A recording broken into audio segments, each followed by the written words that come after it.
High Admiral Lark of the Terran Space Command stood on the observation deck of the diplomatic vessel Hope's Ember watching the massive Valkyran warships encircling their position. The alien ships dwarfed the human vessel, each one at least 5 times its size. The viewport automatically dimmed as weapons ports began to glow on the nearest Valkyran dreadnought. "The charging weapons, Admiral," Lieutenant Reed reported from her station. Lark nodded calmly, as expected. Open communications. The main screen flickered to life, revealing the imposing figure of Supreme Commander Drez. The Valkyran's scaled skin glistened under the harsh lights of his command center, his 4 eyes narrowing as he regarded the human. "High Admiral Lark," Drez rumbled, mandibles clicking in what humans had learned was amusement. "I expected your surrender transmission, not a request for dialogue." "Supreme Commander," Lark replied evenly, "we came in peace." The Galactic Council recognized Earth's petition for membership. Drez laughed, a sound like grinding metal. "The Council makes many mistakes. Your species is too small, too weak. Look at your pathetic vessel, 1/5 the size of our smallest warship." He gestured broadly with a clawed hand. "The Council thought you might have potential, but I see only prey." Around the bridge, the human crew maintained their composure. They had all heard this before. Humanity was the newest spacefaring species in the sector, and the Valkyrans, one of the oldest and largest species physically, had made their disdain clear from first contact. "The Valkyran Empire will not recognize Earth's petition," Drez continued. "Your territory borders our expansion zone. You have 1 hour to surrender your colony worlds, or we will take them by force." The transmission cut abruptly. Captain Thomas approached the Admiral. "That went about as well as expected, sir." "Indeed." Lark turned away from the viewport. "Commence Operation Arrival." Thomas nodded and relayed the command.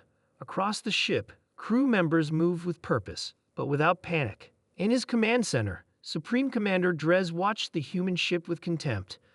The creatures were barely 2 meters tall, with no natural armor or weapons.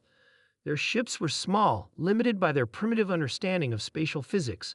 The Valkyrians had ruled this sector for millennia, their massive bodies and equally massive warships inspiring fear throughout known space.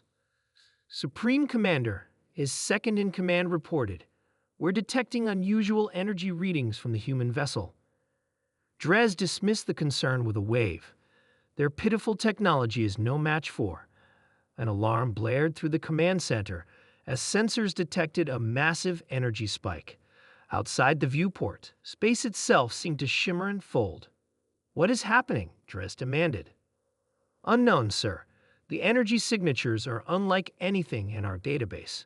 They're everywhere." Space rippled, and suddenly, impossibly, a human vessel appeared. A vessel that dwarfed Drez's flagship. Then another, and another. Within moments, over 50 massive human warships surrounded the Valkyran fleet, having seemingly materialized from nowhere. "Impossible," Drez whispered. Their ships were small. All intelligence confirmed this. His tactical officer was frantically scanning the new arrivals. "Sir, these ships, they're registering as at least 3 times larger than our dreadnoughts." On the Hope's Ember Admiral Lark allowed himself a small smile as the bridge crew reported the successful arrival of the Terran's Second Fleet. "Open communications with Supreme Commander Drez," he ordered.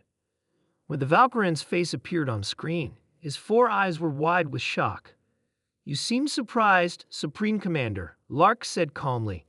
"Did you think the ships we sent for first contact represented the extent of our fleet?" "This is impossible," Drez sputtered. "No species has developed teleportation technology for vessels of this size." "Not teleportation," Lark corrected. "Dimensional folding. You see, when you're small like us, you learn to think creatively." He paused, letting his words sink in. "Being physically smaller has advantages. Our brains require less energy, allowing us to dedicate more resources to technological advancement rather than supporting massive bodies. Your species spent millennia evolving to be bigger and stronger. We spent those same millennia evolving to be smarter." On the tactical display, the human ships continued to unfold into normal space, their true dimensions revealing vessels that made the Valkyran fleet look like toys by comparison.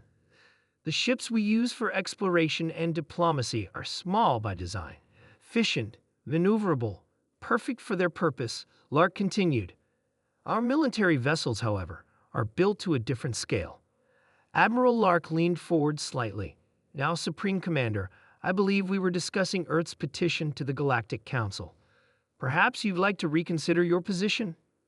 Drez's mandibles clicked rapidly in distress.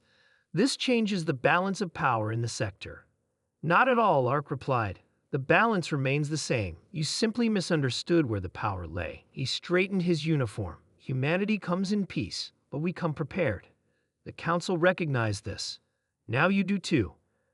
Hours later, as the Valkyrian fleet retreated and the Hope's Ember prepared to continue its diplomatic mission, Captain Thomas joined Admiral Lark on the observation deck. The Valkyrians have signed the non-aggression pact, Thomas reported, and they've withdrawn their objection to our council membership. Lark nodded, watching the stars. Funny how quickly perspectives can change. Size isn't everything, Thomas replied with a smile. No, agreed Lark, as the massive human fleet began the dimensional folding process to return to their hidden staging area, but sometimes it helps to show your full measure when the moment calls for it.